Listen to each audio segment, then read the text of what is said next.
que buscou essa CPI, que queria culpar o governo por por não ter programado, ou por ter programado um autogolpe. A história era essa, que o Lula se ausentou, deixou tudo livre e tal, mas que agora ficou comprovado que de fato tentaram um golpe de Estado contra o governo Lula. Futebol, esporte. São Paulo volta à final da Copa do Brasil após 23 anos em busca de título inédito. Pela segunda vez em sua história, o São Paulo disputará a final da Copa do Brasil. Nessa quarta-feira, 16, no estádio do Morumbi, a equipe tricolor eliminou o Corinthians na semifinal e avançou para a decisão, na qual lutará pela conquista inédita. Depois de perder o duelo de ida na Neoquímica Arena Itaquera por 2-1, a formação tricolor ganhou em seus domínios por 2-0, em uma partida no qual buscou a virada no placar agregado desde o início. O começo do jogo, no entanto, teve um atraso provocado por atos de vandalismo contra o ônibus dos corintianos. O veículo teve suas janelas quebradas por objetos atirados em sua direção. Segundo Duílio Monteiro Alves, presidente corintiano, ninguém se feriu. Quando a bola rolou, o primeiro gol saiu logo aos 13 minutos, com Wellington Rato, com um belo chute de fora da área. Depois, aos 32, Lucas Moura ampliou de cabeça. Foi apenas o terceiro jogo do Lucas desde que ele voltou ao Brasil.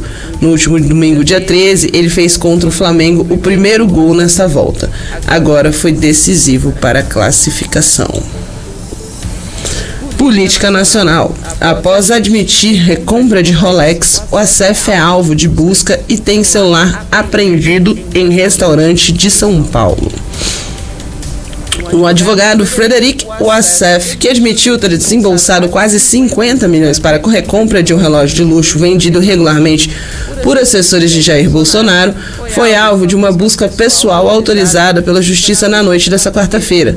Segundo pessoas que acompanham a abordagem, o Wassef foi localizado pela PF em uma churrascaria que fica dentro de um shopping na zona sul de São Paulo e teve o celular apreendido. Outras pessoas estariam no estabelecimento e acompanharam o procedimento. O Wassef pareceu surpreso, mas não manifestou qualquer resistência. Além do celular apreendido, ele teve o carro revistado.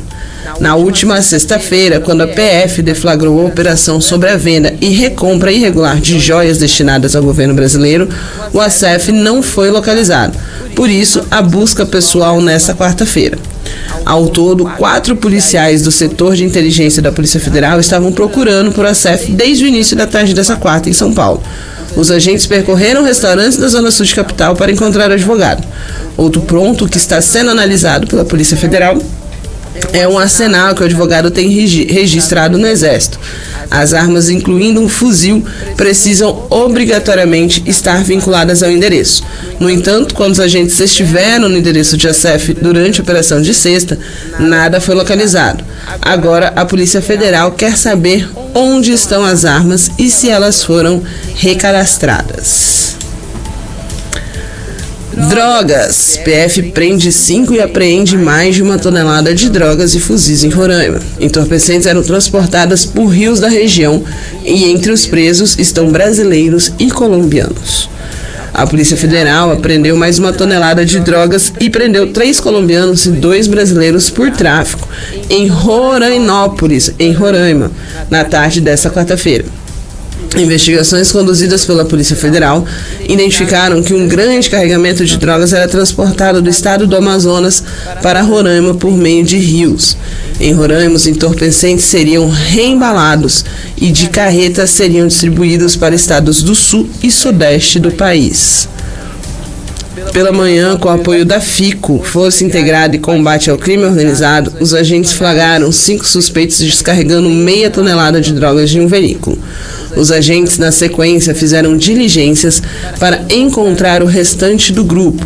Os policiais desceram um rio em uma embarcação para chegar ao local onde estariam os demais suspeitos e foram recebidos a tiros por traficantes, diz a PF. Os suspeitos conseguiram fugir, mas deixaram mais de meia tonelada de cocaína e skunk para trás, além de 2 fuzis AK-47, 2 espingardas, um rifle e uma pistola 9mm e muita munição. Esse é o tal do salve-se quem puder, né? Esse é o tal do salve-se quem puder. Correu para cada um para um lado.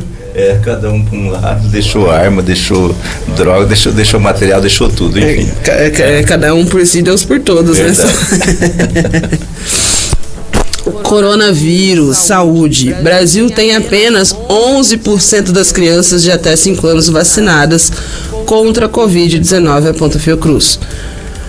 A meta da vacinação infantil contra a Covid continua muito aquém do esperado, mesmo 7 meses após a ampliação da oferta para todo o público-alvo. Segundo dados do boletim Observe Infância, produzido pelo ICICIT, Instituto de Comunicação, Informação Científica e Tecnológica em Saúde, da Fiocruz, só 11% das crianças abaixo de 5 anos apresentam o esquema vacinal completo, que são 2 doses da Coronavac para crianças de 3 a 4 anos ou 3 doses da Pfizer pediátrica para bebês de 6 meses a 4 anos, 11 meses e 29 dias.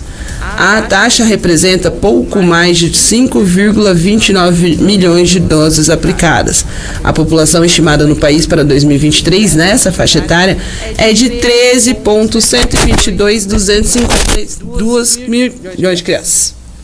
Considerando as diferenças entre as faixas etárias, a disparidade é ainda maior nos bebês de 6 meses e 2 anos de idade, com apenas 2,9% deles com esquema completo, 3 doses, contra 21,7% nas crianças de 3 a 4 anos.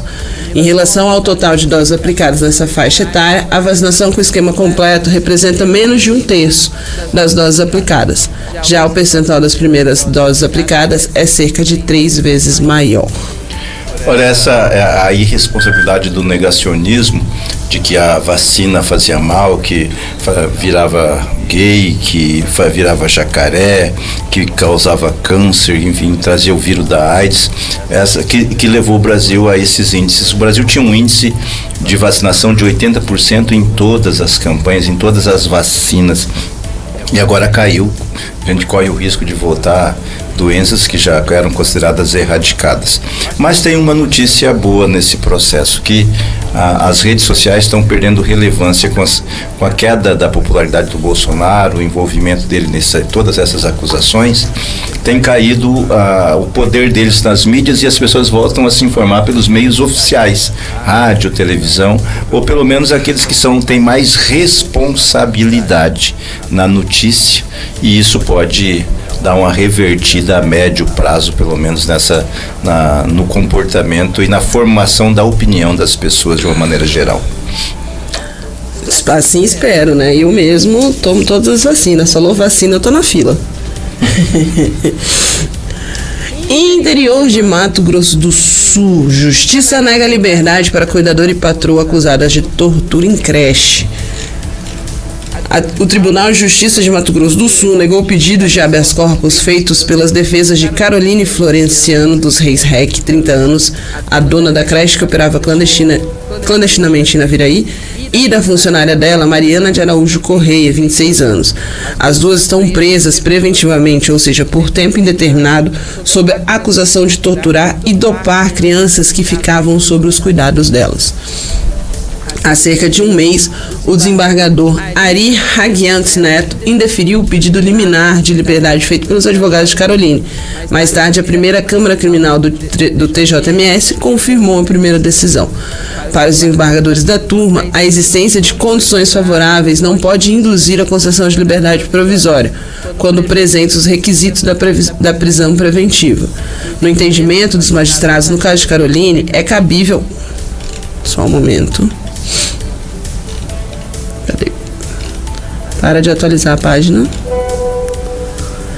No entendimento dos magistrados, no caso de Caroline, é cabível a manutenção da prisão e ainda não há motivos para substituir a segregação por medidas cautelares, conforme resumo da decisão publicada no Diário Oficial da Justiça. O habeas corpus tramitou em sigilo. Já Mariana teve indeferido apenas o pedido liminar, urgente de liberdade.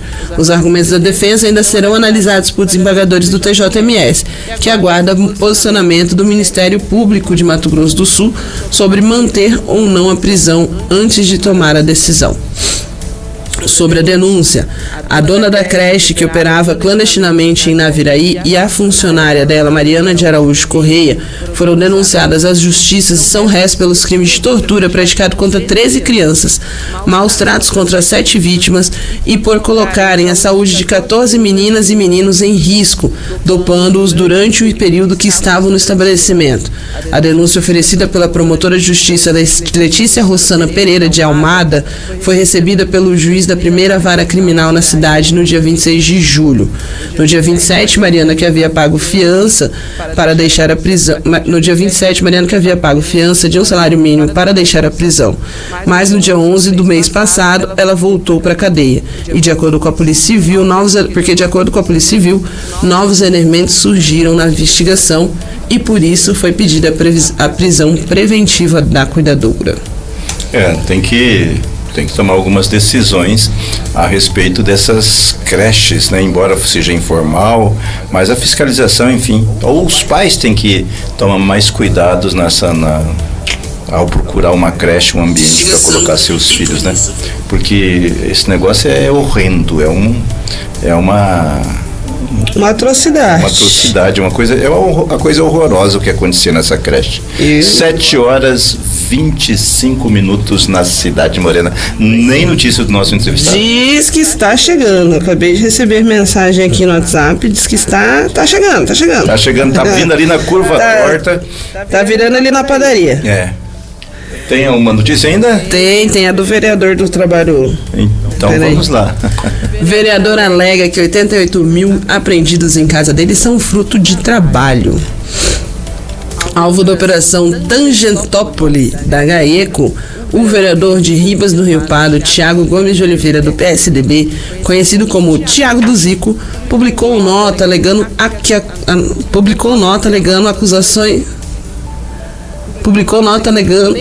acusações de corrupção passiva. Mais cedo, o parlamentar saiu da Câmara Municipal acompanhado de advogado e sem falar com a empresa. A casa e o gabinete do vereador foram vistoriados por agentes. No imóvel foi apreendida a quantia de R$ 88,400 mil em espécie. Em relação à apreensão do dinheiro, a nota pública da defesa afirma que o recurso tem origem comprovada. Trata-se de origem comprovadamente ilícita, fruto de árduo trabalho de quase 2 décadas, que foram sacados recentemente da caderneta de poupança para integração de capital de giro nas atividades empresariais de Tiago, disse a nota. A defesa complementa que a conta corrente da empresa do vereador se encontra bloqueada para a movimentação desde março, o que explicaria o dinheiro vivo na casa do cliente.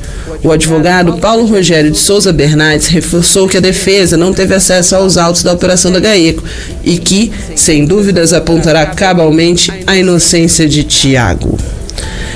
Investigação. Casas de vereadores e ex-funcionários da Câmara Municipal e do ex-prefeito José Domingos, o Zé Cabelo, foram alvos de busca na manhã desta quarta-feira por agentes da GAECO. Foram cumpridos 8 mandatos de busca e apreensão, celulares, computadores e documentos estão na lista de bens apreendidos. A GAECO afirma que se trata de uma associação criminosa formada por vereadores e pessoas a elas ligados, voltada ao cometimento de corrupção e de demais delitos correlatos. 7h27 na Cidade Morena. Como que a gente faz agora? Vai pro break? Vamos já receber nosso entrevistado, porque, sem querer eu adiantei outro break, e se eu adiantar mais um, nosso chefe briga comigo. Então vamos...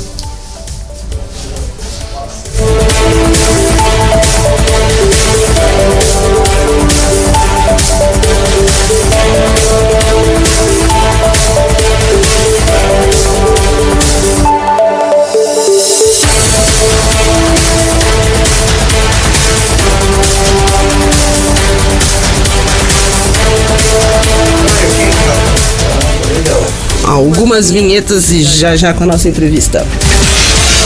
Campo Grande, o estado, o Brasil e o mundo. Ligados no 106 News. A notícia na dose certa. Nova 106. Bom dia, 106. 7h28 na Cidade Morena. Você está sintonizado nas ZYT 607, canal 262, frequência 106,3. Estamos transmitindo dos estúdios da Nova 106 FM, a Rua Ponta Porão 73, Vila Palmira, Grande Santa Amaro, Campo Grande, Mato Grosso do Sul. Para você que está chegando agora, bom dia, Campo Grande, Mato Grosso do Sul, Brasil, boa tarde, Londres, boa noite, Tóquio. Essa é em homenagem ao seu irmão Heitor. Toda vez que eu abro, eu faço essa saudação a Tóquio. Estamos aqui nos nossos estúdios com filho de Porto Murtinho. Saiu da cidade de Lona, claro que a cidade de Lona foi depois do seu nascimento, mas para governar o Mato Grosso do Sul, com uma trajetória política impressionante para uma cidade do porte de Porto Murtinho. Governador, eu vou chamá-lo de governador, é o hábito. Nós temos 40, 50 minutos para conversar. Vamos falar um pouquinho, como que é ser murtinhense e chegar ao governo do Mato Grosso do Sul? Qual o sentimento? É um enorme desafio, né? Eu nunca tive essa expectativa, para te confessar, mas antes de tudo te cumprimentar. Dizer da satisfação de estar aqui contigo, de reencontrá-lo, de reencontrar essa menina, moça que eu conheci criança, né? Carregou no colo. Dizer da satisfação, portanto, de poder, conversando contigo, com teus ouvintes, conversar com uma parcela, com certeza, importante de Campo Grande. Mas dizer também para ti que dessa pergunta inteligente que você me faz, eu nunca tive expectativa da política, sabe, Mariano? Eu venho de uma família bem simples, eu diria, né? Meu pai, durante muito tempo, trabalhou numa fazenda de um grande cônsul uruguaio, uma família muito abastada uruguaia, que um dos filhos foi, pela influência que tinha no Uruguai, cônsul lá em Porto Murtinho, quando o Murtinho tinha uma influência enorme, né? Murtinho chegou a ter na década de 40, 50, 60, duas fábricas de tanino, né? Produzido pela madeira chamada quebracho, né? E uma charqueada, e nós morávamos ali. Esse cônsul era dono de uma grande charqueada que exportava charque, carne seca, na época pela hidrovia do Rio Paraguai, e abastecia boa parte do mercado nordestino e caribenho, né? Naquele livro do Eduardo Galeano, As Veias Abertas, faz citação a isso. Na verdade, a decadência das charqueadas ao longo da hidrovia do Rio Paraguai começaram a cair com o embargo comercial dos Estados Unidos em cima de Cuba, depois da chegada da derrota de Fulgêncio Batista e a ascensão de Fidel e Che, esse pessoal todo. Olha que coisa, hein? Onde veio parar reflexo disso? E meu pai trabalhava na fazenda enorme, 56 mil hectares. E a gente ficava na cidadezinha, na vila da charqueada com a mãe. Eram 8 filhos, né? E por essa infância simples, mas alegre, na beira do rio, jogando bola, eu fui crescendo por ali. Fui parar no quartel como soldado, mas antes fui trabalhar como office boy da prefeitura de Porto Murtinho. E sempre tive um encanto por desafio.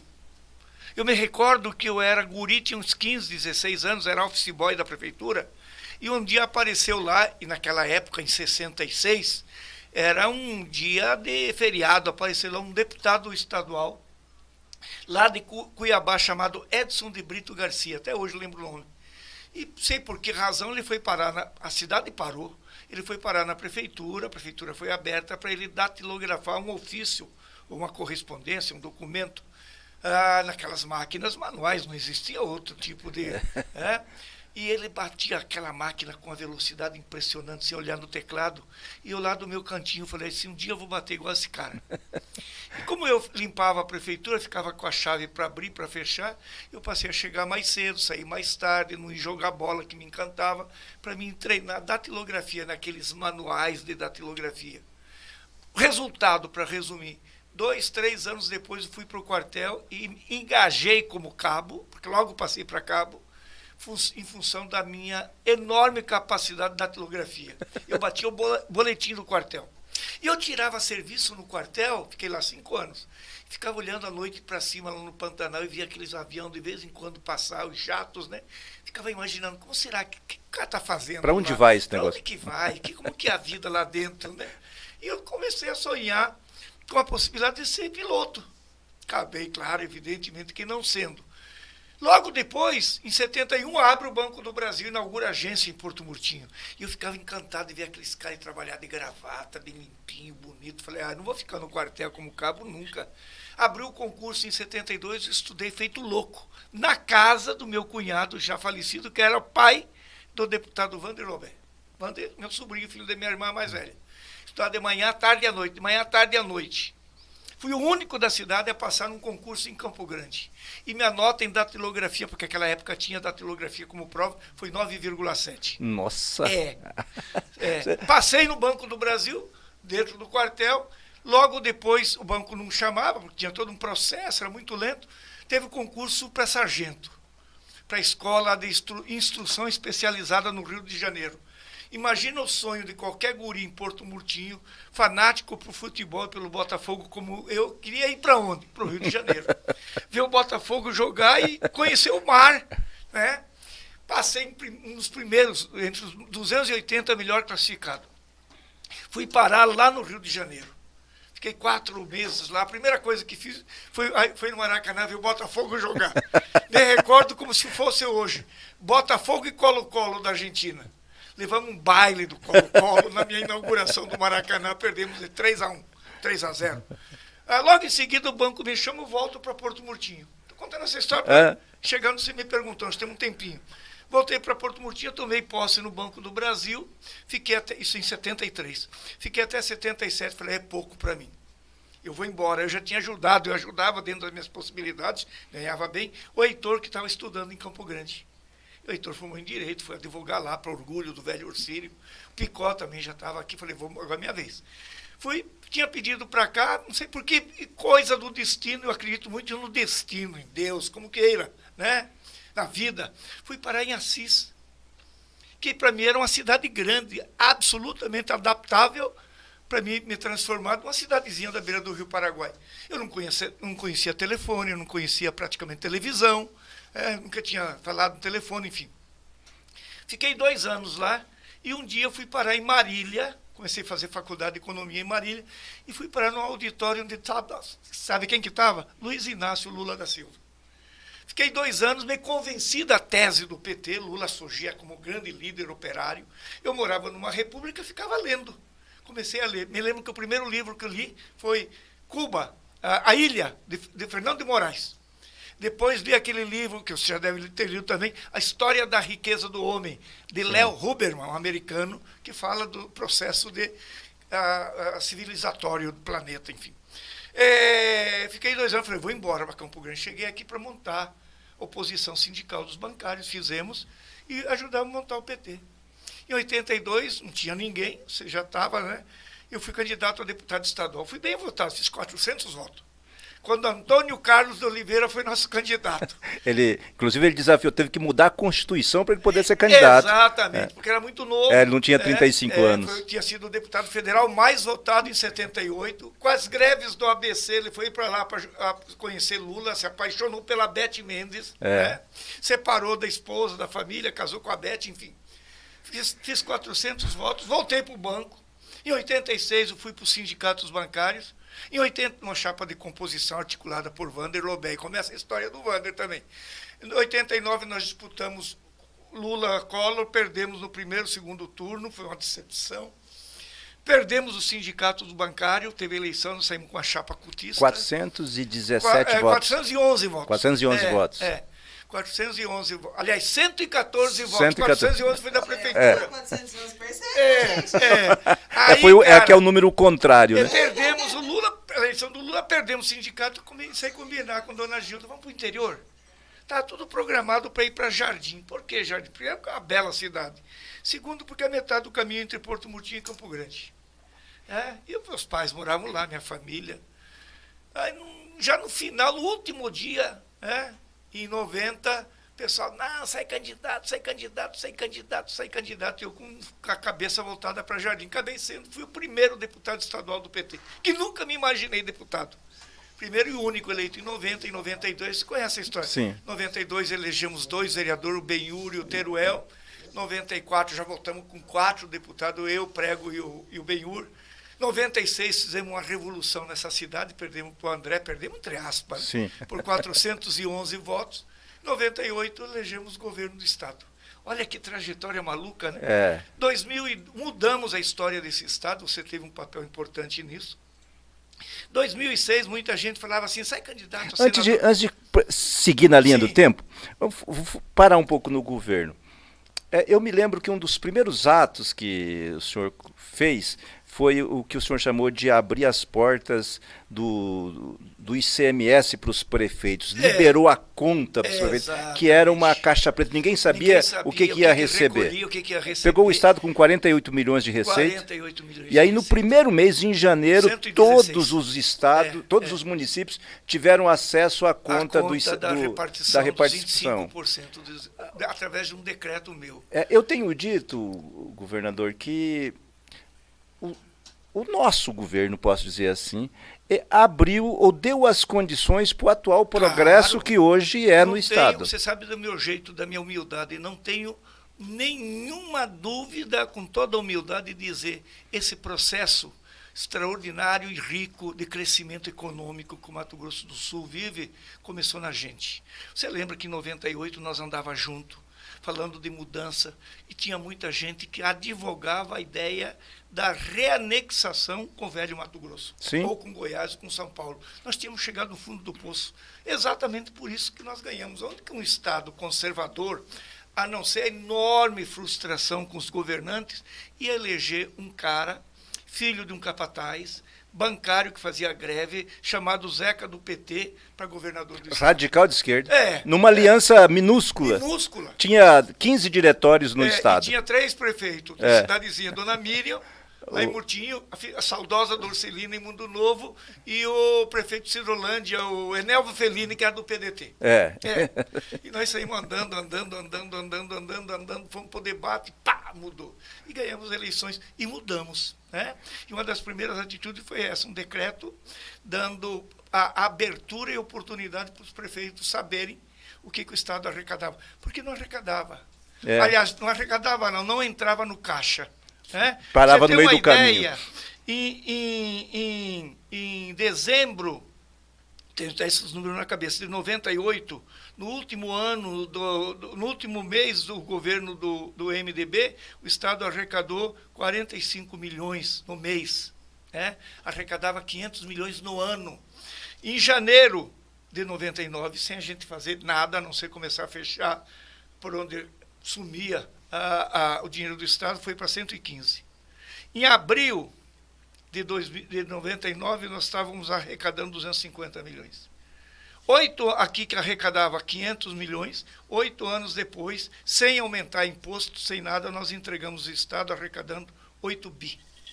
Foi o que permitiu a gente botar o salário dos funcionários em dia, transformar o salário da educação, por exemplo, da segurança, por exemplo, num dos melhores do Brasil.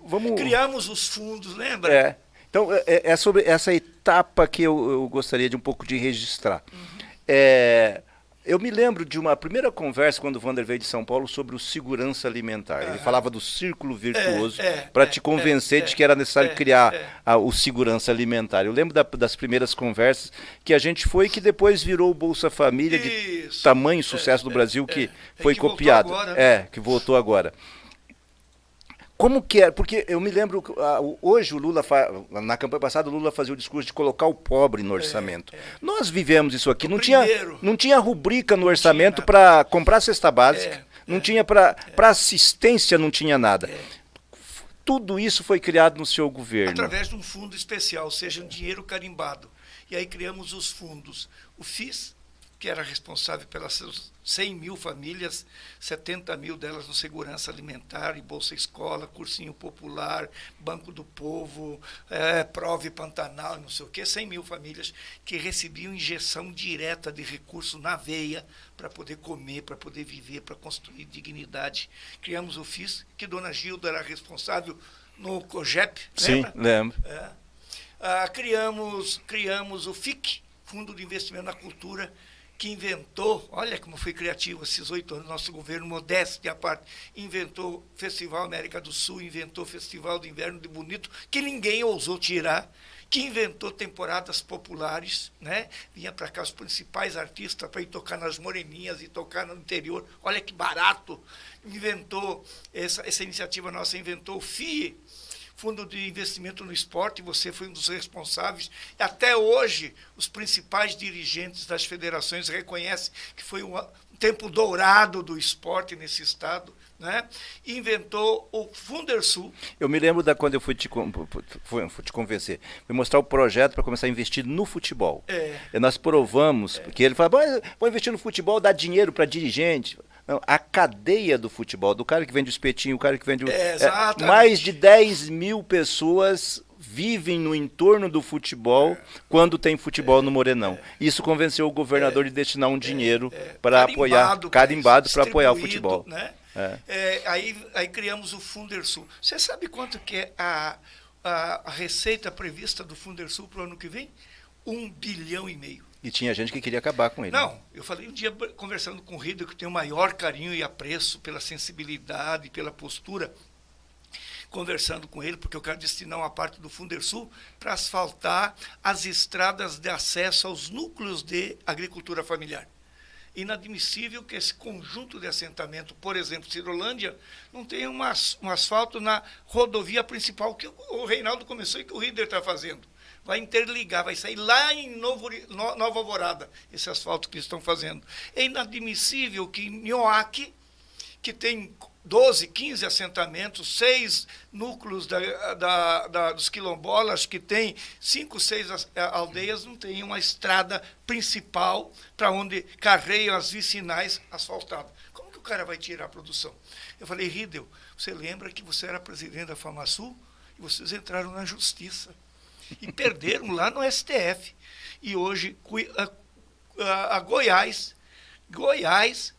copiou, também foi para a justiça e o STF deu ganho de causa ao governo de Goiás, que é um governo de direita. Né? Mato Grosso já tem o Fundersul, Goiás tem o Fundersul e o Paraná tem o Fundersul. Ou seja, nós criamos a CACEMES. Você lembra, você é funcionário naquela época, você é um dos principais dirigentes. O que era o Previsul? Um lixo. Um lixo, lembra? Chegava, minha mulher é professora, dona Gilda, chegava num ambulatório, num consultório, estava lá, se é do Previsul, nós não atendemos, não pagava.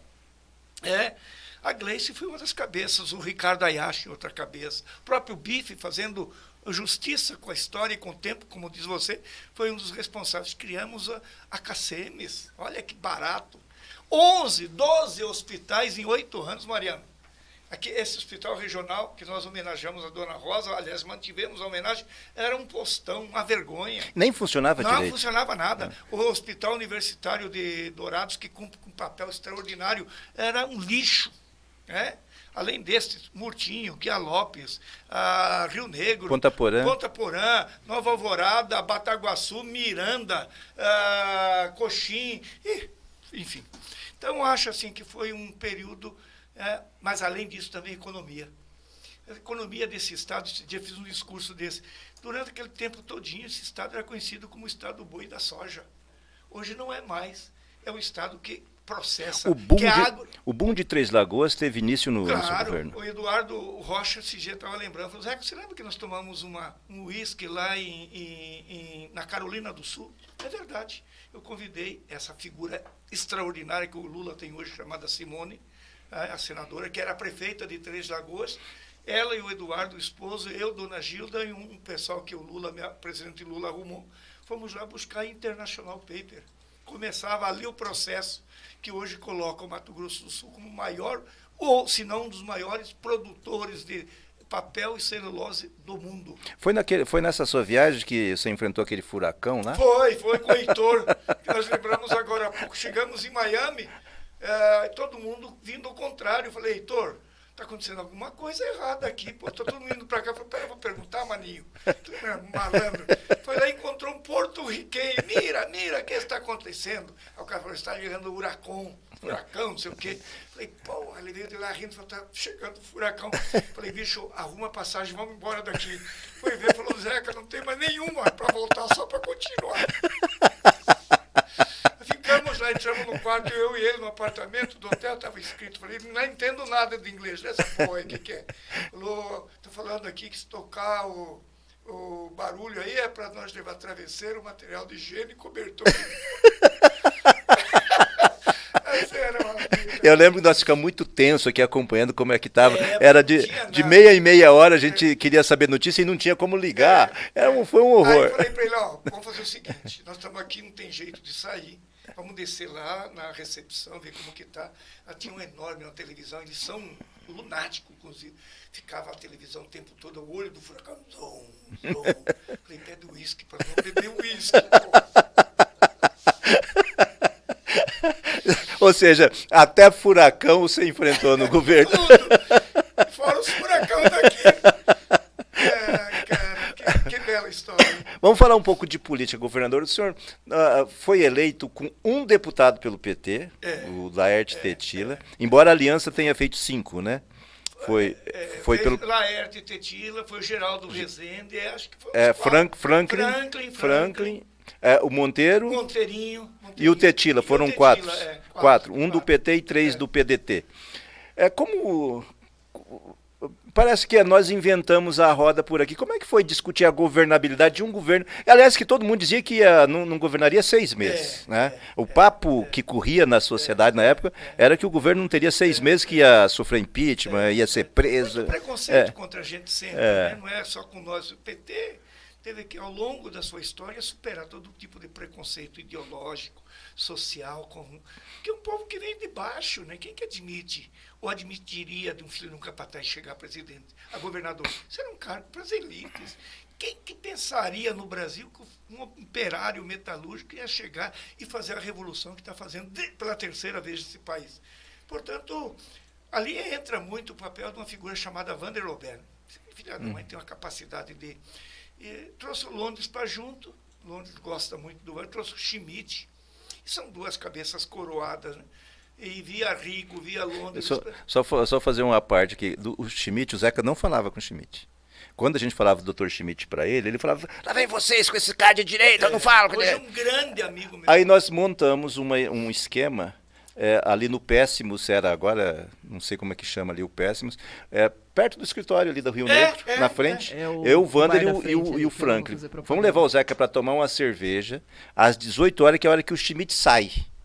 E aí, a hora que o Schmidt sair, ele vai ver o Franklin, não vai ter como sair, vai ter que cumprimentar o Zeca vai ter que cumprimentar. Isso 96, antes da eleição. 95, 96. Aí, o Dr. Schmidt sai da garagem, o Franklin já tinha preparado, vê a gente sentado na mesa. Aí senta, como moral da história, era 6h30, 7 horas da noite, começaram a conversar, saíram de lá 3 horas da manhã, e amigos. Você vê como que é a vida, né? Ironia. Hoje nós somos vizinhos no condomínio, moramos de frente, nós na casa 13, ele na casa 15, falei para ele, o Schmidt tem que mudar para 12, o senhor não é 15. E final de semana ele vai lá para casa, a gente come uma carne, toma um vinho, uma figura, trocamos livros, ele figura, uma cabeça iluminadíssima. Mas eu ia ter que contar. Aí o Vander com ele, e com isso já em 99, articula uma ampla base de apoio na Assembleia, e começamos a fazer essas mudanças que resultam num Estado que retomou sua vocação. Né? A agroindústria, o que está vindo de indústrias para processar, agroindustrializar a soja e o milho, que saía daqui tudo como commodity, é um negócio de maluco. Nós pegamos o Estado com 5 indústrias de álcool e açúcar, eu lembro, porque foi na época, entregamos com 11 mais 12 plantas em processo de implantação. Hoje o Estado processa praticamente tudo que produz, o que é altamente positivo. E eu fico, Mariano, gratificado, sabe por quê? Uma história que há 40 anos atrás, o Heitor e Osório, as saudosas memórias dos dois já faleceram, infelizmente, foram chamados de louco, né? Você lembra? Lembro. Mentiroso com a história da bioceânica. Essa bioceânica, a rota bioceânica, a primeira viagem, eu me lembro que o Heitor me convidou, você não quer ir, Mariana? Você vai partir e tal.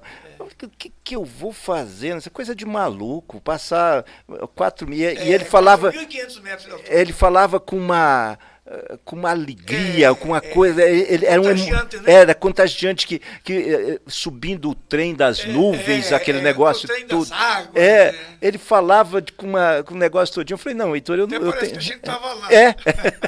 Me dava medo só de ouvi-lo contar, de olhar para baixo aquela altura todinha. Eu fui lá depois. Então ele fez a primeira viagem, foi ele que fez. Mentor, é louco, é mentiroso, esses irmãos do Zeca e tal.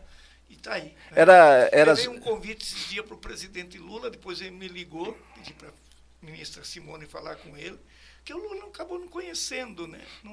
Não sacou aquela ideia, também não era obrigado a sacar, nem o Fernando Henrique, nem o Lula, nem a própria Dilma.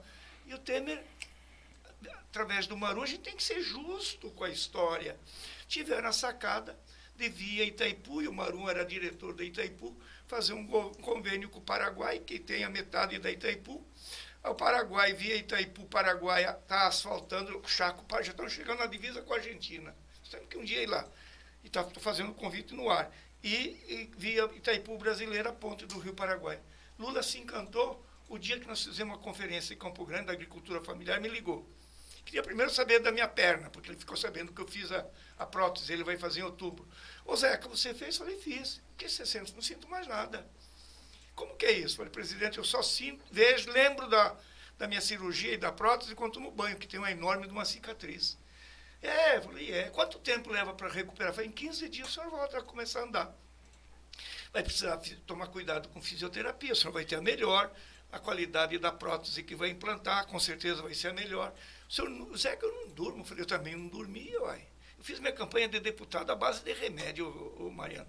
Inchava toda a minha perna de dor.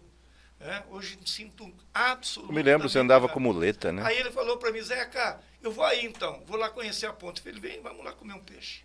Já teve Murtinho, já passou o carnaval, já pescamos lá. Ele gosta do Pantanal. Tomara que venha para a gente dar um pulo à ponte, e está com 40% já construída.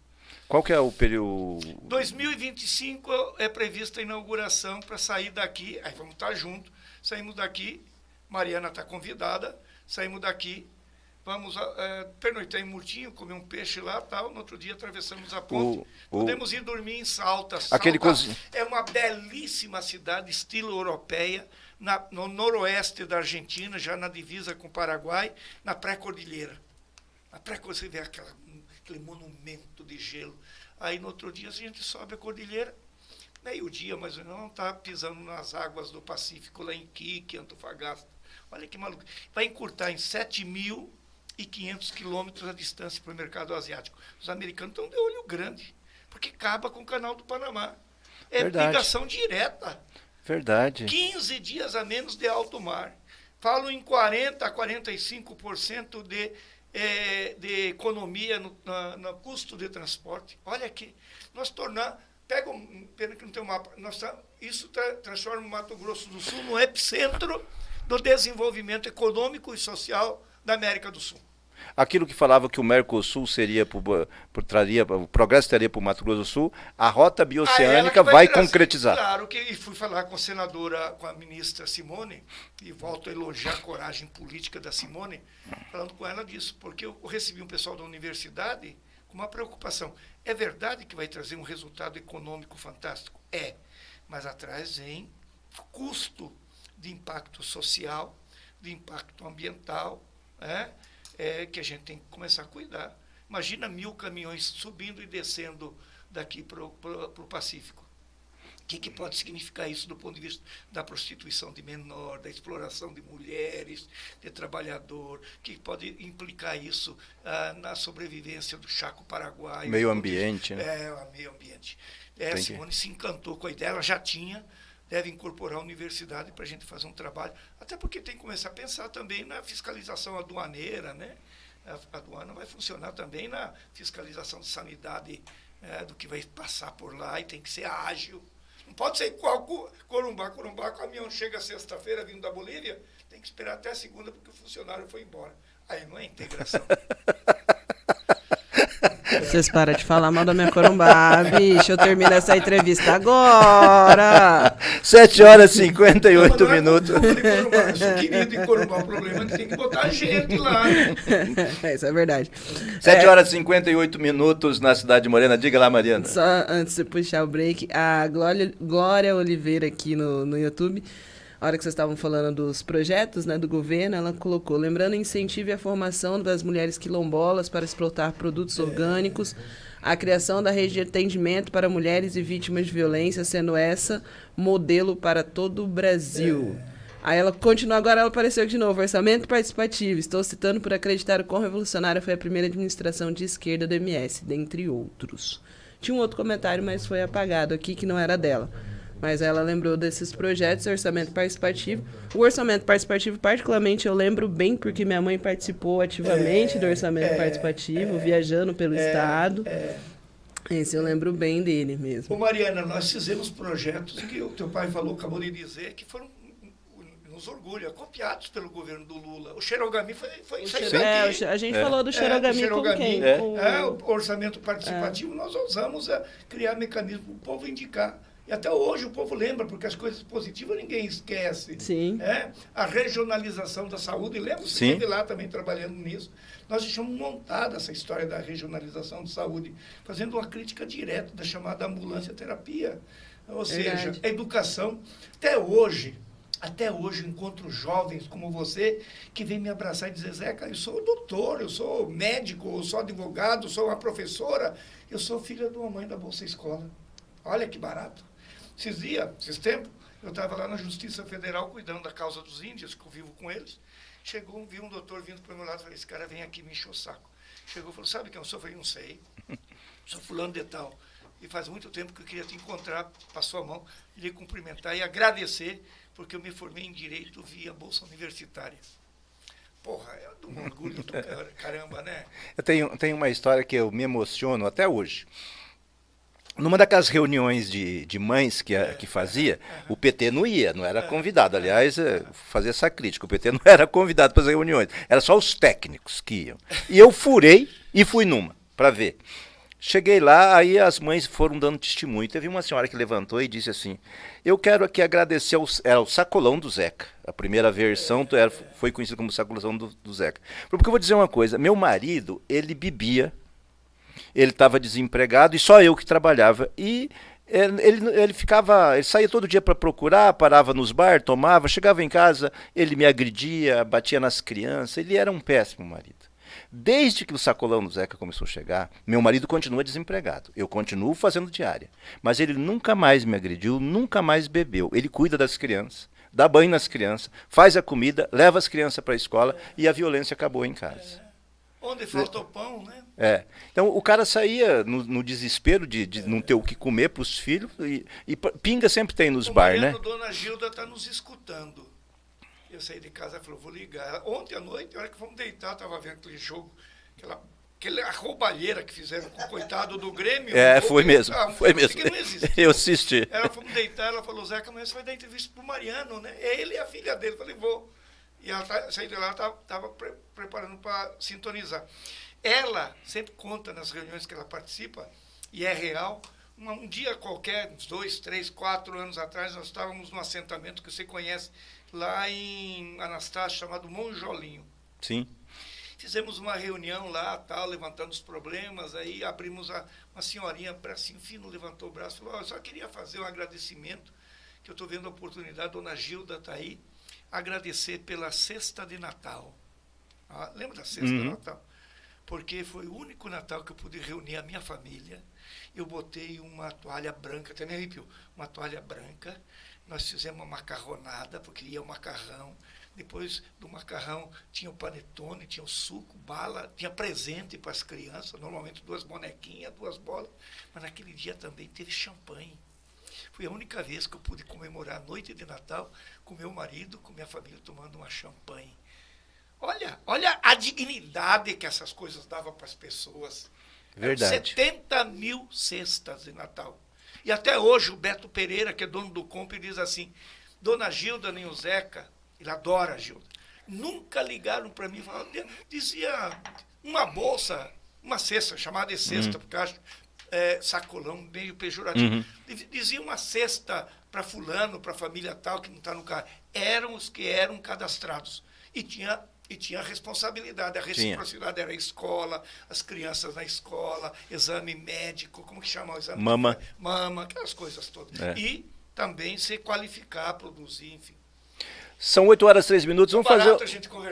Vamos fazer um rápido break, governador, e a gente volta para continuar esse papo. E aí vamos falar de política, uma coisa um pouco que é bom, mas é muito espinhosa. Eu imaginei que você ia me falar do PT, da briga dos índios. Não foi briga, né? Fique ligado, daqui a pouco a gente volta com mais músicas aqui na Nova 106 FM. Bom dia! Bom dia! Bom dia! Bom dia 106! Fique bem informado. Acesse nova106news.com. A notícia na dose certa. E aí, tá andando por aí sem carteira de habilitação? Não corra risco. Venha para a Autoescola Piloto. Primeira habilitação categoria AB. Adição de categoria, renovação de CNH, centro teórico próprio e muito mais. Centro de Formação de Condutores Piloto. Avenida Conde de Boa Vista, 854 no bairro Tijuca. Fone 3324-3348. WhatsApp 99276-5281. Autoescola Piloto. Aí é só andar tranquilo. Cesta Básica Marinho, a melhor cesta básica com o melhor preço e qualidade. Entregamos em toda Campo Grande. E o melhor, aceitamos todos os cartões. Cesta Básica Marinho, temos planos especiais para aposentados e pensionistas. Se preferir, fazemos também na Promissória. Cesta Básica Marinho, fone 99177-8860. Repetindo, 99177-8860. Cesta Básica Marinho. Bom dia, com alegria. Nova 106 FM. A sua melhor manhã é aqui. Bom dia 106. Esta é a sua ZYT 607. Canal 292. Rádio Nova Atalaia 106.3. Campo Grande, Mato Grosso do Sul. A mais ouvida da região. Nova Atalaia 106. Estamos de volta com a melhor programação do seu rádio. Nova 106 FM. Nova 106 FM. Informa a hora certa. 8h05. Esta é a melhor Nova 106 FM. 8h06 na Cidade Morena. Você está sintonizado na ZYT 607, canal 262, frequência 106,3. Estamos conversando com o deputado estadual Zeca do PT, líder do PT na Assembleia? Líder no PT na Assembleia, ex-governador do estado, ex-deputado federal, ex-deputado estadual, vereador, bancário, sindicalista, só não foi guarda de condomínio. Mas, governador, recentemente eu acompanhei pelos jornais uma polêmica do convite que o senhor fez na homenagem ao ex-presidente Temer. Quero dizer que a minha posição, primeiro, eu estranhei pela relação que o PT tem, a própria Gleisi, o PT tem de chamar de golpista. Mas tem a questão da política que o Lula vem desenvolvendo e que, me parece, o PT, ao permitir e ao fazer o debate da frente ampla que elegeu o Lula, deu uma demonstração de maturidade, aprendeu com os erros, com o que sofreu com o Mensalão, com o Petrolão, com tudo aquilo, todos os preconceitos, todas as injustiças cometidas com o partido. E eu acompanhei isso e, de repente, o senhor retirou sua candidatura a prefeito. Queria falar dessas duas questões. Primeiro, como que surgiu o convite e qual o motivo? Se o senhor articulou, conversou com Lula, com a direção nacional, alguma coisa? Não conversei, até porque cada coisa é uma coisa, como diz outro, né? A história ou não da participação do ex-presidente no processo de afastamento da Dilma é um debate que, para mim, é ultrapassado. Né? Não é olhando pelo retrovisor que nós vamos resolver as coisas do presente e muito menos do futuro. E Lula está certinho, ele fala disso, mas aponta para uma grande unidade do partido, do Brasil, seja capaz de, entre outras coisas, superar esse período de tanto ódio, de tanta desavença e construir um novo momento de desenvolvimento, de credibilidade internacional, de recuperação da economia. Ontem a pesquisa mostra que Lula chega a 60%, né, de avaliação positiva. É fruto do quê? Do que está fazendo em 7 meses, né? A economia, o custo de vida que toca no dia a dia de todas as famílias. Eu recebi um vídeo de uma senhora em Cidrolândia. Falou, Zeca, olha aqui, ó, essa lata de azeite de óleo de soja eu pagava 14 ou 15, estou pagando 5. Parece que está até menos agora. Isso. O arroz de São João eu pagava um fardo de 5 quilos, não sei quanto, agora estou pagando 18. Eu, como costela, final de semana, eu pagava 30, está 16. Então as pessoas percebem que está caindo o custo de vida, a economia começa a dar resultado, o dólar despencou, a inflação prevista para o ano que vem, inclusive do mercado, que começa a aplaudir o trabalho do Haddad e que desconfiava é de 3%, 4%, enfim. Além dessa coisa do papel do Lula no mundo, né? Diferente do outro que ia lá xingar não sei quem, brigar. Nem o garçom falava com ele. Pelo amor de Deus, se o Lula naquela reunião da França, o Macron, sabe quem que é o Macron? O presidente da França. Falando direto, nós temos que falar da desigualdade, Macron. A intimidade. Schultz é o primeiro-ministro da Alemanha. Da Alemanha, o Schultz, nós temos que falar da fome. Essa é a autoridade que o Lula tem, né? A intimidade dele parece com o Schultz e com o Macron, parece que é maior da tua comigo. Então, assim, ontem eu vi uma postagem dele dizendo, hoje à tarde conversei com o presidente americano, com Joe Biden. Falamos sobre o problema do meio ambiente. Então, isso para nós nos orgulha. Pois bem, então isso é uma coisa, Lula dá aula para nós nisso. Segunda coisa é o papel que a história não vai apagar, independente de qualquer coisa, e da ousadia ou da coragem política, da visão que teve o ex-presidente Temer com o marido de fazer um acordo que nenhum outro pensou para a Via Itaipu, que é altamente viável naquilo que arrecada, Via Itaipu fazer o financiamento da ligação com o Pacífico. A Itaipu brasileira está financiando a ponte no Rio Paraguai, já tem 40% pronto. A Itaipu Paraguai asfaltando, já rasgaram o chaco inteirinho de asfalto. Estão chegando na divisa com a Argentina.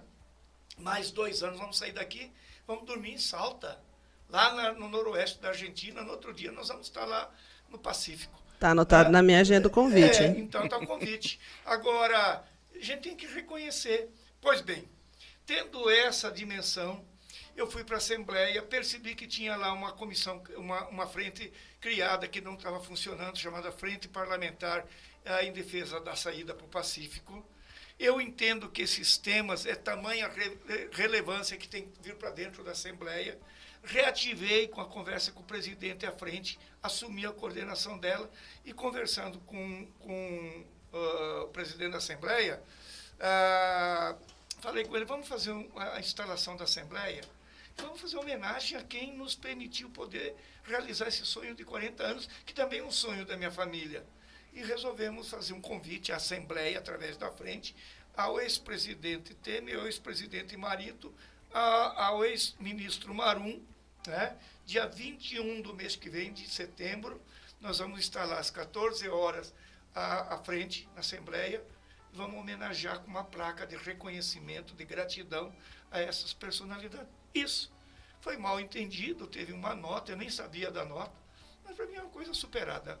Vai ter homenagem, porque é legítima, ao ex-presidente Temer, ao ex-presidente Marito, ao Marum, e o Paulo Correia propôs também homenagem aos meus irmãos, porque fiquei constrangido e os dois começaram a pensar aquilo que para muitos era coisa de louco. Não, fazer justiça ao Heitor e ao Osório, que ao Sargento, né? Sargentão, de que de fato eles foram os pioneiros nesse debate do Porto de Porto Murtinho, da ligação. Mas você tem uma ideia, me permite? Sim. Estão construindo mais 3 portos em Murtinho. É?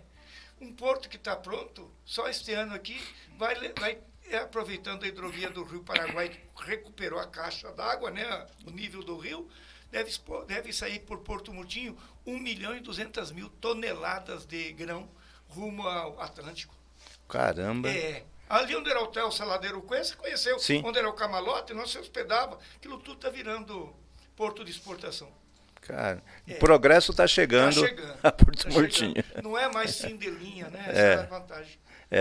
Agora vira um importante entroncamento. A nossa que também tenha resultados de ordem econômica e social para o desenvolvimento da cidadezinha. Né? Mas, governador, o senhor sempre teve essa habilidade, ou pelo menos quando o senhor chegou no Estado, eleito numa aliança de esquerda, de centro-esquerda, nem de centro, era de esquerda mesmo.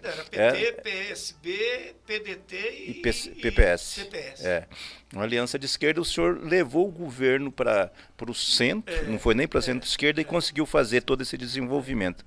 O senhor sempre teve essa visão, pode ser criticado por não fazer muito debate, de na sua... faz a sua leitura e começa a ação sem, isso é um defeito, sem debater muito.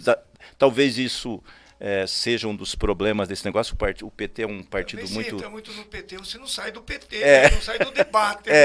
Mas eu vou fazer isso. Mas, senhor Vim, com isso, eu tinha visto a sua candidatura e a leitura que eu faço é essa que todo mundo faz, que assim, a direita vai ser desunida. A direita só se uniu em torno do Fernando Henrique e ela sempre se unia para derrotar, aqui no Estado, a frente que derrotou o PT sempre foi uma frente de direita. Né? Ela sempre esteve articulada num único nome. Ela se fragmentou agora com Bolsonaro. Então, é pela primeira vez que ela pode ir desunida para um pleito. E eu via o seu nome com a expectativa de poder construir essa aliança de centro que o Lula está fazendo no governo para ter uma nova perspectiva de poder aqui. E, de repente, o senhor me tira a sua candidatura em função desse debate, é isso? Não, em função do que aconteceu depois, porque a minha visão é essa que você, com muita inteligência, retrata. Eu comecei a perceber, isso já como deputado, que há ou havia, e acho que ainda existe, uma possibilidade enorme de uma pulverização de candidaturas, 2 ou 3 talvez, à direita. O Polon veio para cá, né? Apesar que as últimas notícias de que pode estar acontecendo um entendimento da Tereza Cristina, que é a representante do Bolsonaro, para tirar a candidatura do Polon e apoiar a Adriane. Aí cresce a Adriane. Mas, em princípio, tem o Polon, mais a extrema-direita radical. Tem a candidatura da Adriane, que disputa esses votos à direita, evangélico, coisa parecida. Tem o próprio Beto Pereira, que também cata a voto à direita.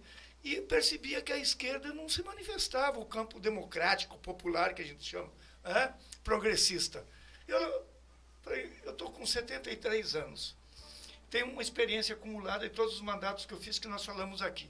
Falei, vou lançar minha pré-candidatura, ver se unifico primeiro a esquerda e a frente que elegeu Lula, a federação, PT, PV e PCdoB. Já tinha conversado com eles, assim, superficialmente, ver se eu articulo essa federação e, a partir daí, dialogar com o PSB, com o PDT. Comecei a conversar com o deputado Lucas de Lima, com a bela figura que eu conheci. Comecei a conversar com a Rose, que hoje é a superintendente nacional da Sudeco, do União Brasil. União Brasil tem 3 ministérios do governo do Lula, para a gente, e é legítimo fazer um processo, lançar todas as pré-candidaturas, lá na frente a gente vê qual que está melhor. Eu apostava em mim, para a gente ter um pré-candidato ou uma candidata a prefeita com força eleitoral nas pesquisas, capaz de nos aglutinar, disputar para ganhar com um programa novo, falando da taxação dos terrenos baldios, do IPTU progressivo, aliviar a carga dos pequenos, os mais ricos pagar mais, falando da mobilidade urbana, do novo modelo de transporte coletivo, falando da ocupação do cinturão verde para a produção do hortifruti granjeiro, que a gente não produz aqui, 70%, você sabe, vem de fora, falar de habitação, de programas sociais. Falei, eu tenho capacidade e experiência do que deu certo para nós fazer um debate aqui em Campo Grande. Eis que não aconteceu o que eu pensei. E é legítimo, eu não tenho nenhuma frustração com isso. Surgiu a pré-candidatura da Gisele, mulher, foi candidata a governadora, é legítimo que queira pleitear. Logo depois, o presidente do PT articula a pré-candidatura da deputada federal Camila, que reafirmou agora a pré-candidatura dela, jovem, preparada, foi vereadora e já vai deputada federal, também muito forte a pré-candidatura dela, presumo eu, e fiquei contente final de semana sabendo que o Movimento Negro lançou 2 pré-candidaturas. Desculpa interromper, deputado. Essa é uma das perguntas que está aqui no Instagram. O que o senhor achou do Achei lançamento positivo, da mas candidatura da acho que professora, uma, né? professora Eugênia e professora Bartô? Elegeu a professora Bartolina, que é uma belíssima figura, e a Eugênia. Portanto, nós temos 4 pré-candidatos. Falei, olha, se nós temos 4 pré-candidatas valorosas desse naipe, o que eu quero com isso? Eu quero ajudar. O pessoal do interior me cobrando muito, Zé, que você vai ser candidato, você não vai poder ajudar nós. E eu estou indo para o interior, viajo hoje à tarde, inclusive. Hoje eu durmo em Costa Rica, amanhã faço Cacilândia, Paranaíba, sábado eu faço Aparecida do Taboado, passo em Três Lagoas conversar com alguns vereadores e vou dormir vou fazer atividade sábado, depois do almoço, lá em Bataguaçu, para vir embora à noite para Campo Grande. Olha a minha agenda. Então, eu vou continuar ajudando o interior tranquilo e ajudar aqui também. Eu retirei minha pré-candidatura, o PT está absolutamente à vontade para poder debater. A única coisa que, de certa forma, me machucou, mas a política não pode ser assim, é da agressão ou da agressividade que alguns setores trataram a minha pré-candidata. Esse velho, esse não sei o quê, esse adesista, isso e aquilo. Não a mim, porque a gente vai ficando calejado, né, Mariano? Mas as minhas filhas começam a ver isso aí. Pô, pai, estão falando tudo, que horrores aí. Eu falei, não, deixa eu recuar. Recuei. Deixa eu... Até porque também eu trabalho, sabe, Mariano? Eu trabalho para uma empresa, né? Eu dou consultoria para uma empresa grande de São Paulo. Eu não tenho pensão de ex-governador. Eu não tenho aposentadoria de ex-deputado. Eu ganho 8 mil do Banco do Brasil porque não fiz carreira. Em vez de fazer carreira, eu fazia greve, fazia movimento sindical, né? Então, eu tenho que me virar nos 30, né? Eu estou com 73 anos. Eu fui contratado para fazer intermediação de negócios, né? Contatos, e trabalho, me dedico. Segunda-feira eu vou lá a Dourados trabalhar na empresa lá, enfim, uma empresa de granileira. E falei, então, cuidar dessas coisas, naquilo que eu puder ajudar, eu vou ajudar. Mas deixa eu só ponderar como cidadão, como eleitor, como admirador. Sim. Aliás, tem uma fala do Ronaldo Franco, que ele fala sobre assim, o Zeca pode ter todos os defeitos, mas graças a ele eu sou o que sou. Porque se ele não tivesse a coragem de disputar o governo, nós não éramos nada. Então, estendeu os agradecimentos do Ronaldo, o meu também, porque se o senhor não fosse governador, eu não estaria, com certeza, hoje aqui te entrevistando com a leitura. De vocês, essa história todinha.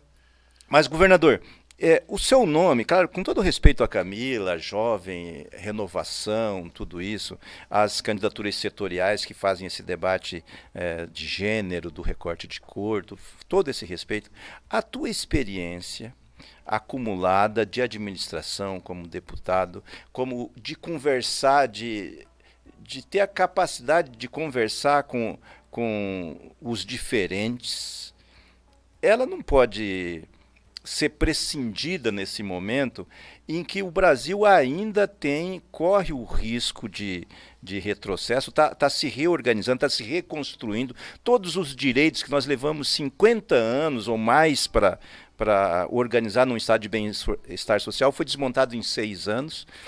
Tem que reconstruir tudo isso. E a lição que esses problemas que a esquerda teve no Brasil, com o resultado da vinda do Bolsonaro, ou a esquerda, os democratas como nós, aprendemos isso e começamos a dialogar num outro nível, ou não valeu a pena o Lula ficar preso 580 dias, não valeu tudo isso. Então, eu não tenho nenhuma autoridade para fazer assim um apelo. Agora, mas você faz uma análise interessante, mas não é a análise que eles fazem. Mas o senhor sabe da minha relação que eu tive com o PT. Nunca foi fácil lá. Eu sei. Nunca sei. Mas em outros lugares o PT aprendeu. Eu recebi, e está aqui, inclusive, vai passar uns dias aqui, uma figura muito querida na nossa história, que foi para o Piauí, se estabeleceu, cresceu lá, está bem de vida na área de jornalismo como você, e ele veio me visitar, E estava me falando, Zeca, lá nós temos os mais antigos como um patrimônio, tem até um conselho que ajudou o Wellington a governar e que a gente toma todo cuidado de proteger, de ouvir, mas é a cultura deles, a nossa não. O cacete que eu levei começou, inclusive, lá atrás, na história do apoiamento no segundo turno, a candidatura do Riedel. Olha, se nós tínhamos uma situação colocada, que era Riedel, que é um homem de direita, conservador, um grande empresário, mas sensível e tem demonstrado uma enorme sensibilidade para causas que são nossas, como, por exemplo, a agricultura familiar, e, de outro lado, um maluco que estava lá na porta do quartel, ajoelhado, pedindo ditadura militar. A minha lógica é de ocupar esse espaço, e fui para... Não tenho medo do desafio, do risco. Fui para o debate, encarei, falei, não, a alternativa, voto útil é no Riedel. E o Riedel reconheceu, nos entregou a Secretaria Especial da Agricultura Familiar, nos entregou a Agraer. Nós temos 6 subsecretarias, a juventude, a racial, a das mulheres, a dos idosos, a de gênero, a LGBT. PCD. Sabe, temos várias subsecretarias que estão fazendo um trabalho extraordinário. Nosso governo? Não é. É um governo estranho? Não é, porque nos dá a oportunidade de realizar. Nós fizemos 14 conferências, Mariano, da agricultura familiar, que nem nosso governo teve tempo de fazer. E que hoje tem condições objetivas de colocar. 14 conferências. Eu ouvi pela primeira vez eles falarem, 9 da agricultura, dos assentados, da reforma agrária e do crédito fundiário, 2 dos indígenas, uma dos Terenas, Kaiowá, e outra dos Guarani, Kaiowá, uma do movimento negro, quilombola, e uma dos pescadores. E encerrou a 14ª lá no Palácio Popular com 1.000 pessoas. Eu tive lá. Uma coisa mais linda. Imagina, agora estamos selecionando por tema, por programa, para jogar no orçamento. Olha que revolução nós podemos fazer. E eu levei um cacete. Mas, vou outra vez, governador, com esse couro duro, porque eu fui um dos que, quando fui presidente do partido no seu governo, enfrentei, tivemos grandes embates. Mas era outro nível, né, Mariana? Você ia lá conversar, mesmo que eu não quisesse, eu batia na porta e entrava. Falava, Zeca, eu tô achando isso. Metia o pé na porta. Coitada das secretárias daquela época. Você falava para mim. Eu não tenho tido essa relação. Talvez não é esse negócio da... Porque, é claro, eu fico pensando assim, às vezes eu não sabia a dimensão do poder que eu tinha, mas eu fiz alguns enfrentamentos duros contigo, na questão de enfrentamento com o Benhor, quando era secretário de governo, enfim. E foi um período, me permite, com isso, mas uma coisa sincera, dura, como tem que ser, mas fraterna, que nos permitiu ter 18 prefeitos, ter não sei quantos vereadores. Hoje tem meia dúzia. Mariano, Cidrolândia, que o PT tem voto adoidado, não tem vereador. Maracaju não tem vereador. Jardim não tem vereador. Bela Vista não tem vereador. Um monte desse Ponta Porã não tem vereador. Três Lagoas não tem vereador, para ficar por aí. Por quê? Porque a gente não tem essa capacidade. A direção, eu não estou fazendo uma crítica negativa, longe de mim. Estou falando enquanto tese. Não dá oportunidade, tomara que passe a dar, eu estou fazendo isso no interior, eu chego lá no interior e falo, aqui é o mapa eleitoral. O ano passado, mesmo com todos os ataques que nós sofremos, Lula fez voto adoidado. Primeira constatação, aqui nessa cidade de vocês, o PT tem voto. Segunda constatação, nós vamos chegar na eleição de 2024, como há muito tempo a gente não chega. Lá em cima, com credibilidade em função do governo do Lula. O que nos resta? Preparar o partido, fazer chapa. O PT tem uma vergonha de discutir eleição, não sei que maluquice é essa. Se nós tivéssemos uma candidata, ou algumas candidatas e candidatos, que tivessem mais 6.000 votos, nós faríamos 4 deputados. Eu fiz 47 mil votos. Pedro Kemp fez 27, finado saudoso Amarildo 17, a Gleice, que assumiu, fez 9, aí veio Humberto com 5, a Maduce, aí o resto com 2, com 3, não sei quanto. Não dá. Você lembra 96? Sim. Elegemos 5 vereadores. Pedro Kemp, Pedro Kemper, Valcir, Finado Cabalmi, Valcir, Ojeda e Ataíde. Nunca mais elegemos 5. Naquela época acho que era 21, hoje é 30, 29. 25 nós lançamos 16. Sabe? Então, essas coisas que eu vou fazer isso no interior. Mas, governador, são 8 horas e 28 minutos. Tá terminando nosso tempo. Não, que eu tenho perguntas na internet aqui, mas Então, vocês não então param. faça as perguntas da internet aí, então, vamos dar voz ao povo. Vou primeiro aos elogios, porque na verdade, é uma pergunta aqui. A Glória, né, a Eliana Fogaça foi o melhor governador para os menos favorecidos, puderam ter dignidade. Aí vem a pergunta da Márcia. Bom dia. Quanto aos servidores públicos do MS, o deputado tem alguma proposta de PL da valorização dos mesmos? Não cabe ao deputado fazer proposta que implique em despesa. Você sabe disso, né? Isso é constitucional. Eu tenho expectativa de que o governador Riedel, pela sensibilidade que tem, fez esse compromisso na FETEMES, da valorização dos servidores públicos, inclusive de recuar naquela tributação de 14% do IN, da Previdência em cima dos servidores públicos. Se fizer isso, eu tenho certeza que a gente recupera, aí cabe ao movimento sindical dos servidores públicos, uma negociação progressiva que permita, nesse novo momento, nessa nova etapa da economia brasileira, e do Estado não é diferente, poder repor eventualmente perdas que os servidores tiveram.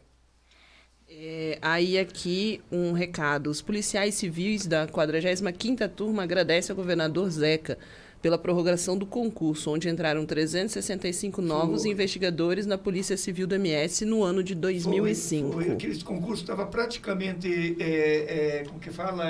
Extinto, caducado, e nós prorrogamos por mais de 2 anos, que permitiu esse pessoal chegar. O Éder, que recebeu o senhor aqui, é um dessa turma. Ele falou que ia te dar um abraço, porque graças ao senhor ele é policial. Aí já falei da Eliane. A Glória, de novo, também. Acredito que a vontade e coragem política foi necessária para que tantas mudanças positivas para o Estado pudessem acontecer. E Sônia Santos, meu eterno governador. Um abraço, Mariano, também. A pergunta era da Márcia e os outros foram só abraços. Legal. Abraços e elogios. 8 horas e 30 minutos, estamos conversando com o deputado estadual Zeca do PT. Governador, mas olha, eu assim, não tenho... Estou sem militância política, estou me dedicando agora a aprender a perguntar para as pessoas, mas vou me atrever a fazer um apelo aqui para ti. A sua história...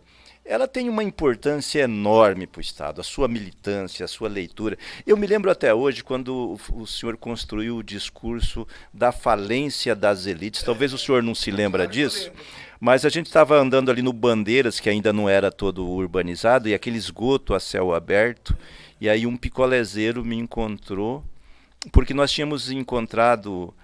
nós tínhamos tirado o programa, o nome do Muda Campo Grande num dia anterior, e o Wilton Iano, e acho que um parceiro dele, que era o nosso estatístico, nos deu um pau danado. Falou, mas vocês querem mudar o quê em Campo Grande? O Juventus estava largando a prefeitura com 88%, está todo mundo satisfeito, como é que vocês fazem uma coisa dessa? Muda Campo Grande, tinha que ser outro, parará e tal. E nós andávamos por Campo Grande, naquelas caravanas que a gente fazia, aí um picolézeiro... Depois que o senhor pagou picolé para toda a molecada que andava com aquela máquina, o Paraguai. A máquina não tinha fita. O Paraguai voltou comigo. Não tinha fita, nada, era só para encenação. Até hoje. Paraguai me deve um monte de foto, bicho. Aí o picolézeiro falou assim, esse aí, quem que é esse aí? É o Zeca do PT? Eu falei, o Zeca do PT. Ele falou assim, rapaz, vou votar nele. Precisa mudar esses políticos. Essa elite acabou com o Estado. E depois, na conversa, eu falei pro Zeca, eu falei, deputado, o cara falou que precisa mudar a elite e tal. E ele foi arrumando o discurso da falência das elites. Ao longo de mais de um ano, aquele negócio que a elite tinha enterrado o Estado, tal, fazia um discurso. E era um discurso que, ao longo do tempo, a gente cansou até de ouvir. Sabia? O Lula falou, o Espino Regina, lembra aquela vez? Sai daqui que eu vou contar uma história que você já escutou muito. Mas entre essas histórias, uma que eu gostaria de ouvir, vou fazer como uma pergunta. Até aqui, Laquicho vai bem? Laquicho vai bem, todo mundo lembra dessa história. E essa Eu história é juro uma que eu ia história real, perguntar que eu vou dessa me permitir história. rapidamente contar. Ela está, inclusive, relatada num livro, o livro da história de Laquicho. Laquicho foi um garoto esperto, humilde, pobre, abandonado, mas muito inteligente, coisa de Deus, né? Que um belo dia está perambulando lá pelo Pantanal, sem saber onde ia e de onde vinha, com vontade enorme de comer, encontra, na beira da estrada, é encontrado por um rico fazendeiro, evidentemente, como todo rico fazendeiro pecuarista, grande maioria muito conservador, mas para ele não interessava, lá que queria uma oportunidade. O fazendeiro começa a conversar com ele, se agrada do jeitinho daquele moleque de 10, 12, 13 anos, bota no carro, leva para a fazenda para comer, dá banho, entrega para a mulher, arruma umas roupas para ele, fala, Laquicho, qual é o teu nome? Laquicho. Porque você vai ficar aqui comigo, você vai cuidar do pátio, né? Laquicho começa a trabalhar, agrada muito o patrão, né?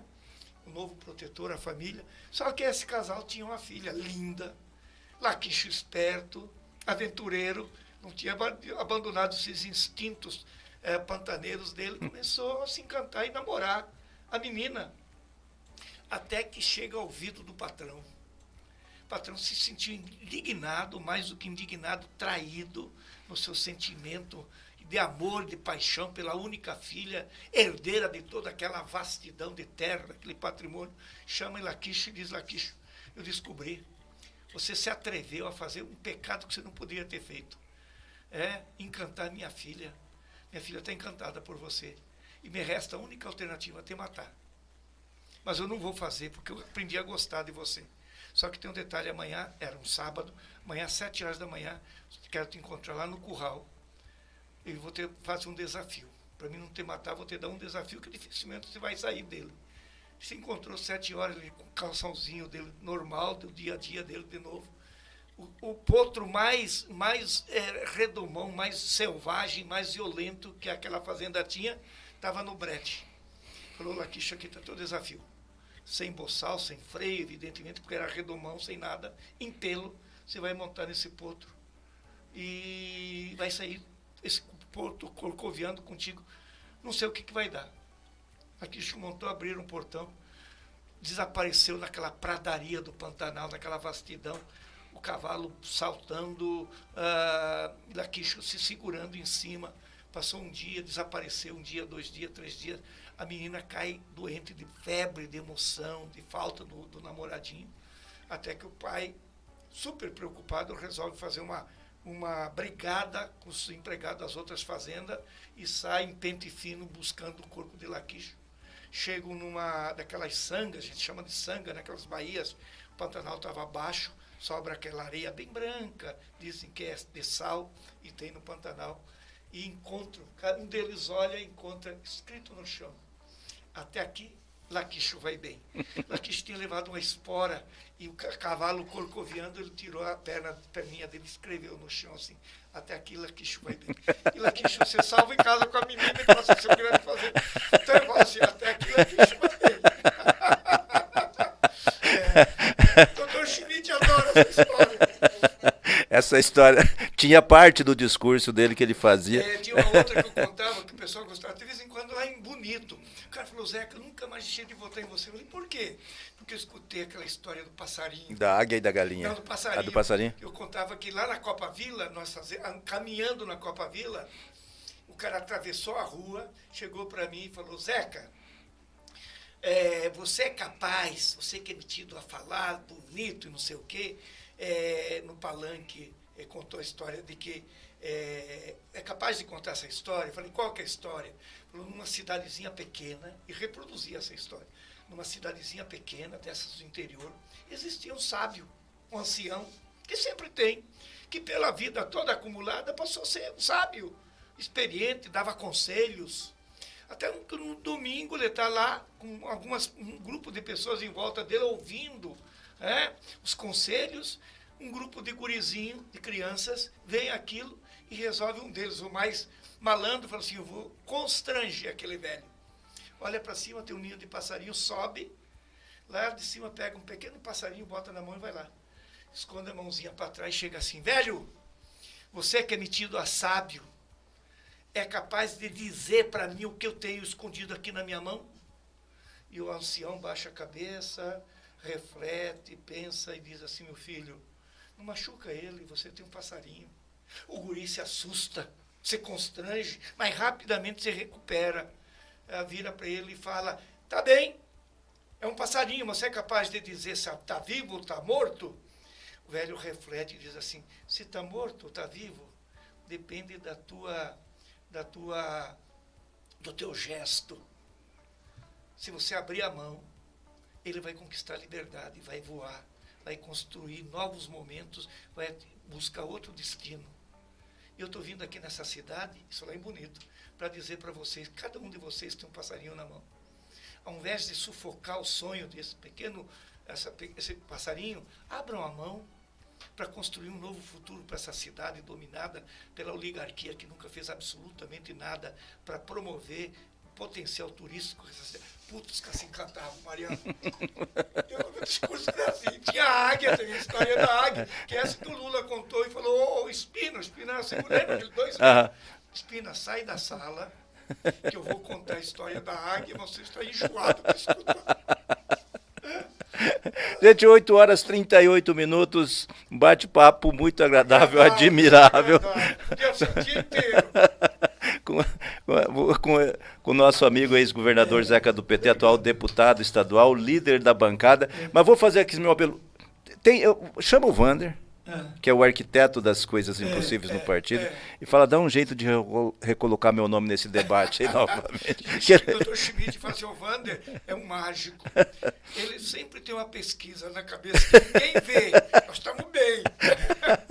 Eu olhava a pesquisa do Correio, né, cara, do governador, tinha 3%. Não, aquilo é mentira, Zé. Estamos bem pra caramba, não tem coisa nenhuma. Aquela de 98, eu lembro que o Rigo me chamou com a pesquisa feita pelo CEMI. Falou assim, fala pro Zeca mudar de postura, vocês vão virar pote. Vocês vão ser engolidos. Estava 11%. Aquela outra figura querida, o Rigo, né? Pena, gaúcho, né, nossa, gauchão, né, rapaz? Gostava muito dele. Eu também. E ele deu um conselho para mim que ele não seguia. Ele falou assim, daquele jeito dele assim, Mariano, vou te dar um conselho. Nunca brigue com tua amante e com teu motorista, porque eles sabem todos os teus segredos. Ele acabou não seguindo. Acabou. Mas era um grande. Gente, 8h40, vamos me despedir. Vou abrir os microfones para as despedidas do nosso deputado, líder do PT. Os últimos recados aqui. Diga lá, então. Pedro Carvalho, bom dia, entrevista boa. Mariana é ótimo e o entrevistado tem história para contar. Aliás, minha formação política começou em Miranda, acompanhando as reuniões do PT na cidade. O deputado sempre marcava presença, não à toa sempre foi muito bem votado lá. E a Sônia voltou, subsecretaria LGBTQIA+, em sintonia com esse ser maravilhoso. Deus abençoe grandemente a vida dele. Essas foram as participações na internet de hoje, gente. Muito obrigada. Governador, está aberto o microfone para suas despedidas. O que a moça falou aí, né? Você tem uma capacidade enorme de pegar a história, transformar em um debate agradável. Eu tenho feito muitas entrevistas, te confesso do fundo do meu coração que nenhuma delas chegou nesse nível de tanta intimidade, de tanta tranquilidade. Nós podíamos passar a manhã inteira aqui conversando, né? Podia trazer 1 quilo de costela. Agora que está barato. Não dá para trazer o Pepeta e o Heitor para fazer uma música. Está lá em cima. Estão fazendo serenata. Para te agradecer Mariana, contente de reencontrá-la, pequenininha, na época, o tamanho da minha filha. Agora sou vô, 5 netos, Mariana. 5 netos, né? Devem estar lá em casa me escutando. Dizer da alegria de te encontrar. Muito obrigado a teus ouvintes. Agradecer pela oportunidade que você me dá de contar um pouco da nossa história. Um grande abraço. Obrigado, gente. 8h41, a gente volta amanhã. Com quem, Mariana? Amanhã é o Barbosa, presidente do Sindicato da Polícia Civil. Isso. Obrigado, governador, um prazer. Obrigado pela sua assessoria. Um abraço para a dona Gilda, para os netos, para os filhos. Até amanhã, se Deus quiser. Fique ligado, daqui a pouco a gente volta com mais músicas aqui na Nova 106 FM. Bom dia! Bom dia! Bom dia! Bom dia 106. De segunda a sexta-feira, às 7 da manhã tem 106 News. 106 News. Notícias com respeito e credibilidade. Informações na dose certa. É só aqui, na sua Nova 106 FM. E aí, tá andando por aí sem carteira de habilitação? Não corra risco. Venha para a Autoescola Piloto. Primeira habilitação categoria AB. Adição de categoria, renovação de CNH, centro teórico próprio e muito